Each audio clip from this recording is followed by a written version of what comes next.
নমস্কার, প্রত্যেককে স্বাগতম। আলোচনা করছিলাম শুক্র এবং মঙ্গল গ্রহের সংযোগ নিয়ে। যে সংযোগটি ইতিমধ্যেই তৈরি হয়েছে মকর রাশির ঘরে। অ্যাকচুয়ালি ৫ তারিখ ফেব্রুয়ারি মাসের মঙ্গল গ্রহ প্রবেশ করে মকর রাশির ঘরে এবং পরবর্তীকালে আমরা দেখি ১২ তারিখ নাগাদ শুক্র প্রবেশ করে এই রাশিটিতে। সুতরাং মঙ্গল এবং শুক্রের একটি কম্বিনেশন তো শুরু হয়েছিল ১২ই ফেব্রুয়ারি ২০২৪। কিন্তু শুক্র অবস্থান করছিলেন উত্তর আষাঢ় নক্ষত্রটিতে এবং এই নক্ষত্রটিতে শুক্র কিন্তু খুব কমফোর্টেবল নয়। সো যখনই শুক্র এবং মঙ্গল একত্রে অবস্থান করবে শ্রবণা নক্ষত্রটিতে, যে নক্ষত্রটি চন্দ্রের, কিন্তু এই নক্ষত্রের দেবতা তিনি হলেন বিষ্ণু। সেই কারণেই আমরা বলেছি বিষ্ণুর নক্ষত্রে শুক্র এবং মঙ্গলের সংযোগ। তো ১৯ তারিখের পর থেকে ১ তারিখ পর্যন্ত সময়কাল, প্রায় ১০টা দিন আমরা দেখব শুক্র মঙ্গলের এই মহাসংযোগ কিন্তু তৈরি হবে বা তৈরি হতে চলেছে মকর রাশির ঘরে শ্রবণা নক্ষত্র। মীন রাশির জাতক জাতিকাদের একাদশে এহেন সংযোগ আদতেও কি পজিটিভিটি আনবে? যে ভাবগুলোকে সিগনিফাই করছে মূলত শুক্র এবং মঙ্গল, সেই ভাবগুলোকে কেন্দ্র করে আদতেও কি কিছু পজিটিভিটি আসতে পারে? চলুন সেই বিষয় নিয়ে আমরা চর্চা করি। প্রথমত আপনাদের জানিয়ে দিই, মীন রাশির দ্বিতীয় পতি মঙ্গল এবং তৎসহ নবম পতি মঙ্গল তিনি একাদশে অবস্থান করবেন এবং 2, 9, 11 কম্বিনেশন অসম্ভব পজিটিভ একটা কম্বিনেশন। তৎসহ 3, 8 এবং 11 কম্বিনেশনও কিন্তু তৈরি করবে শুক্র। তাহলে এখানে কয়েকটি বিষয় কিন্তু আমাদের পরিষ্কার। আর্থিক বিষয়ে মীন রাশির জাতক জাতিকাদের অনেকেই আছেন যাদের বর্তমান অবস্থাটা বিশেষ ধনাত্মক নয়। নানা রকমের আর্থিক সমস্যা বারংবার কিন্তু পুনরাবৃত্তি ঘটছে। কখনো দেখছেন আর্থিক জায়গাটা ঠিক আছে, আবার কদিনের মধ্যেই হঠাৎ করে একটা ডিস্টার্বিং কম্বিনেশন চলে আসলো। আপনি হয়তো ৮০,০০০, ৯০,০০০, লাখের কাছে ইনকাম করেন প্রতি মাসে, বা আপনার ইনকাম হয়তো ১০-১৫,০০০, সেটা নিয়েই আপনি ঠিকঠাকই চলছিলেন, কিন্তু বর্তমান সময়ে গিয়ে আপনি দেখছেন যে আপনার আয়ের থেকে ব্যয়ের জায়গাটা অনেকটা বেড়ে যাচ্ছে, যে কারণে আপনার ইনকাম যথেষ্ট হচ্ছে না। অ্যাজ এ রেজাল্ট অনেকেই আমি দেখেছি মীন রাশির জাতক জাতিকাদের মধ্যে লোন, বিভিন্ন রকম ইএমআই ইত্যাদির সাথে কিন্তু অলরেডি যুক্ত হয়ে গিয়েছে। তো এখানে দাঁড়িয়ে যদি আপনি প্রশ্ন করেন যে ১০ দিনের এই সঞ্চারে কি আপনার সমস্ত লোন রিকভার হয়ে যেতে পারে, আমি কিন্তু এক কথায় বলবো না, সেটা প্র্যাকটিক্যালি সম্ভব নয়। কিন্তু এই ১০ দিন সময় আপনাদের কিন্তু নতুন একটা আর্নিং সোর্স তৈরি হওয়ার মতো অবকাশ, পিতৃকুল বা পিতৃপুরুষের কোনো সম্পত্তি প্রাপ্তির জায়গা কিন্তু থাকতে পারে এই সময়ে, যেটি আপনাকে একটু এনহান্সমেন্ট করতে সহায়তা করবে।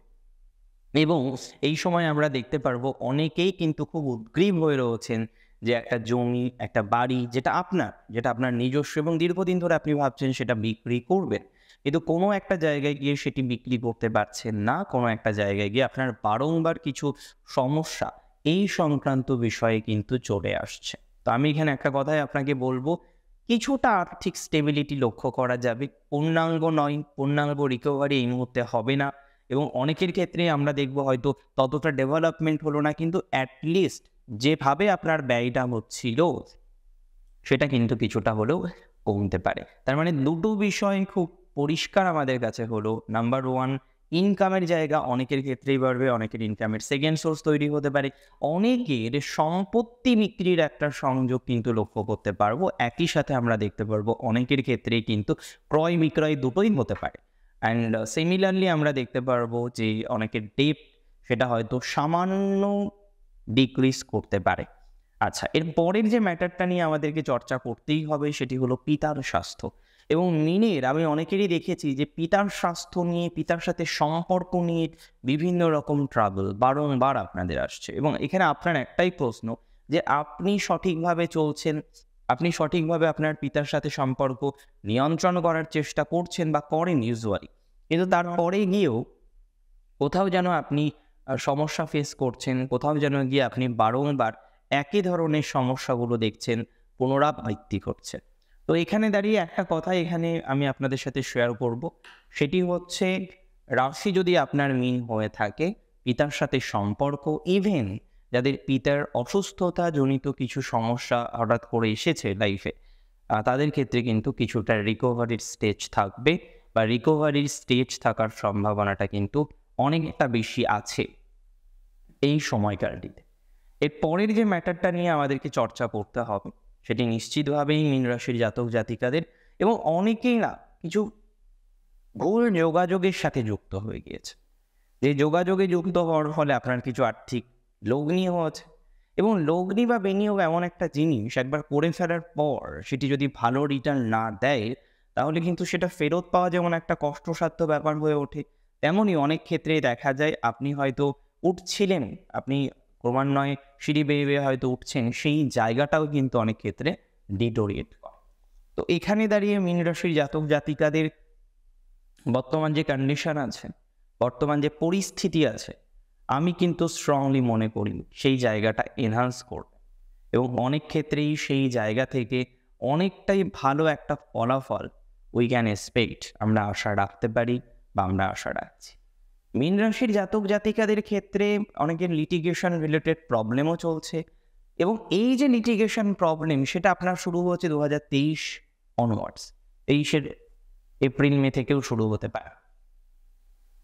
এখন প্রশ্ন হলো, এই লিটিগেশন প্রবলেম যেটি আপনার রাতের ঘুম উড়িয়েছে, তার কারণ 3-8 কম্বিনেশন, অ্যান্ড একই সাথে এর আগে কিন্তু আমরা দেখেছি এই যে গ্রহটি ভিনাস, সে আপনাদের জন্মছক সাপেক্ষে যদি আমরা নাও আলোচনা করি, আমরা যদি ট্রানজিট চার্টে দেখি, সে কিন্তু অষ্টমে ছিল, দশমে ছিল, কিছু কিছু ভাবেই সে কিন্তু একটু মেন্টাল প্রেশার আপনাদের প্র্যাকটিক্যালি দিয়েছে, এবং কারেন্ট যে সিচুয়েশন চলবে বা চলছে সেখানে দাঁড়িয়ে অনেকেই সেই প্রেশারটা নিয়েও ভাবছেন, এবং আপনি হয়তো নিজেই একজন আইনের সাথে যুক্ত রয়েছেন, কিন্তু তারপরে গিয়েও এমন কিছু টেনশন আপনার আইনি সংক্রান্ত বিষয় নিয়ে এসেছে যেটা হয়তো totally unexpected, and without any mistake you face a problem. তো এখানে দাঁড়িয়ে আমার মনে হয় এই জায়গা থেকে বেরিয়ে আসা, এই জায়গাটাকে রিকভার করার মতো যে পর্যায়ক্রম, সেটি কিন্তু মীন রাশির জাতক জাতিকাদের থাকবে। দেখুন, এখানে সব থেকে ইম্পর্টেন্ট হলো নিজের প্রতি ভরসা রাখা। 7.5 চলছে, আপনি জানেন, আমি চর্চা করি, আমিও খোঁজ রাখি, আর সবাই মোটামুটি মীন রাশি যারা আছেন অ্যাস্ট্রোলজি নিয়ে আলোচনা করেন বা অ্যাস্ট্রোলজির অনুষ্ঠান দেখেন, ভালোবাসেন সাবজেক্টটাকে, তারা জানেন। কিন্তু এটা নিয়ে যদি আমরা ভেঙে পড়ি যে নেক্সট 7 বছর 7.5 বছর আমাদের খারাপ যাবে, তাহলে কিন্তু আমরা ভালো ফল কিছুই পাবো না। যদি নিজের মনের বল না থাকে, নিজের প্রেজেন্ট কর্মটাকে আমরা ঠিক করতে না পারি, তাহলে কিন্তু অনেকটাই সমস্যা বৃদ্ধিপ্রাপ্ত হয়, এবং এই একই কারণে আমাদের সবার প্রথম উচিত হচ্ছে বর্তমান কর্মটাকে ঠিক করা এবং বর্তমান কর্মের ধরনটাকে ঠিক করা। অনেক ক্ষেত্রে দেখা যায় সময় ভালোই ছিল, কিন্তু তার যে বিষয়টা নিয়ে এগোনোর কথা ছিল সে সেই বিষয়টা না এগিয়ে সে অন্য এমন একটি বিষয় নিয়ে এগোচ্ছে যেটি তার সাথে একেবারে যায় না। ধরুন, আপনার কাজ করার কথা অ্যাড এজেন্সি নিয়ে, আপনি সেখানে কাজ করছেন একটা বদ্ধ জায়গায় যেখানে আপনি পাবলিশিং রিলেটেড কোনো ম্যাটারের সাথে কানেক্টেডই নয়, তাহলে কিন্তু আপনার ব্যবসায়, নিজের ব্যবসায়ী সেই প্রকাশটা আমরা কিন্তু পাবো না। তাহলে আমাদের এখানে প্রেজেন্ট কর্মটাকে ঠিক করতে হবে, এবং কারেন্টটাকে ঠিক করা, তার সাথে বার্থচার্টের ভাইবসটাকে ম্যাচ করা, বা ডেফিনেটলি এখানে আপনার প্যাশনটা প্রয়োজন, যেটাকে আপনি প্রফেশন করছেন, এবং তৎসহ ডেফিনেটলি একটু ডেস্টিনিগত দিক থেকে আমরা যদি দেখে নেওয়ার চেষ্টা করি যে সেটা সুইটেবল কিনা, দ্যাটস অল। ব্যাস, সেটাতে আমরা কন্টিনিউ করব। অনেক সময় দেখা যায় সার্ভিস করছেন, তার সাথে একটা সেলফ প্রফেশনে আছেন। এখন সেলফ প্রফেশনে আছেন তো আছেন, প্রফিট নেই, প্যাশনে করছেন, ঠিক আছে, দ্যাটস আনাদার ম্যাটার।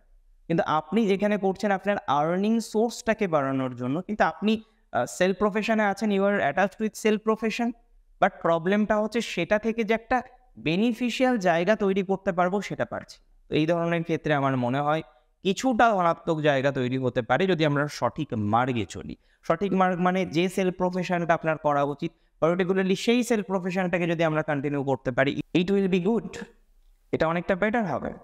এবং তৎসহ একটা বিষয় আমি বলে দিই, অনেকেই আছেন ম্যারাইটাল লাইফ নিয়ে প্রচণ্ড ডিস্টার্ব, লিটিগেশনে যুক্ত হয়েছেন, বিভিন্ন রকম আদার্স ম্যাটারের সাথে যুক্ত হয়েছেন, বিশেষ করে রেবতী, বিশেষ করে উত্তর ভাদ্রপদ, এবং এখানে গিয়ে আপনি কি খেয়াল করছেন যে সংসার আপনি করতে চান, এটা নয় আপনি সব ছেড়ে ছুড়ে দিয়ে নতুন করে ভাবছেন। মিন সেটা সাধারণত কম পারে বা কম করে।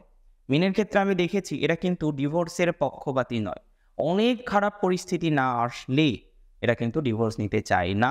বিপক্ষের মানুষটি চাইলেও এরা চায় কম্প্রোমাইজ করে, সমঝোতা করে সংসারটাকে করতে। করতে। কিন্তু দেখুন, সংসার শুধুমাত্র দুজন মানুষের উপর প্র্যাকটিক্যালি কিন্তু ডিপেন্ড করে না। অবশ্যই সেটা ইম্পর্টেন্ট, এবং এটা তো অবশ্যই অতি বাস্তব যে সেই ভিত্তি যদি স্ট্রং হয়, কোনো কিছুই টলাতে পারে না। কিন্তু একটা টাইমের পরে না সাইকোলজিক্যালি বিভিন্ন প্রভাব আসে, যে কারণে সেই ভিত্তিতেও কিন্তু সেই ভিতেও নড়চড় একটা অবস্থা তৈরি হয় আউটসাইড মেম্বারদের জন্য। এবং মিনের ক্ষেত্রে আমার মনে হয় আপনার হাজবেন্ড বা আপনার ওয়াইফ যার সাথে আপনার প্রবলেম চলছে তার সাথে ততটা সমস্যা নেই যতটা সমস্যা তাদের ইনলসদের সাথে আছে। এবং এখানে গিয়ে আমি একটা কথা বারবার বলেছি, বিগত ভিডিওগুলো আমার খেয়াল করবে যে মিন যদি সংসার করতে চান, কম্প্রোমাইজ করতে হবে, don't go with legal step. এখানে ডেফিনেটলি আপনাকে এই জায়গাটাকে সাইড রেখে আউটসাইড সেটেলমেন্টকে পাথেয় করে কিন্তু এগোতে হবে, সেটাতে কিন্তু ভালো থাকার পরিমাণটা অনেকটা বাড়তে পারে। লোন নিয়ে বেশি কথা বলবো না, যে বিষয়টি নিয়ে বলবো নতুন অ্যাচিভমেন্ট, সেখানে ফ্ল্যাট হোক, সেটা বাড়ি হোক, সেটা গাড়ি হোক, একটা নতুন প্রপার্টি প্রাপ্তির সংযোগ কিন্তু মেয়ের ক্ষেত্রে এক্সট্রিমলি থাকছেই, মানে এটা শুভ হিসেবে গণ্য করা যায়, আমি অন্তত মনে করি। তো এখানে দাঁড়িয়ে মীন রাশি জাতক জাতিকাদের একটা পজিটিভিটি, একটা পজিটিভ আউটকাম এবং বিভিন্ন ক্ষেত্রের মধ্যে দিয়েই সেই পজিটিভিটির প্রকাশ সেটা কিন্তু লক্ষ্য করা যাচ্ছে। হ্যাঁ, রিলেশনশিপ নিয়ে একটু কথা বলবো। যাদের রিলেশনশিপ ভেঙে গিয়েছে, কোনো কানেকশান নেই, তাদের ক্ষেত্রে কিন্তু কিছু কানেকশান তৈরি করাটা অনেক সুবিধাজনক জায়গা হতে পারে। আমি স্ট্রংলি মনে করি যে রিলেশনশিপের ক্ষেত্রে কিছু যোগাযোগ আসতে পারে। আচ্ছা, আজকের অনুষ্ঠান এখানেই শেষ করব। মেইন যে বিষয়গুলো আমার বলার ছিল অন্তত এই ট্রানজিট সাপেক্ষে সেটা আমি শেয়ার করলাম। অনেক ভালো থাকুন আপনারা প্রত্যেকে, আর প্রচুর সুস্থ থাকুন। আশা রাখি শ্রী গণেশ আপনাদের অনেক ভালো রাখবেন। শেষ করছি আজকে এখানেই। জয় শ্রী গণেশ।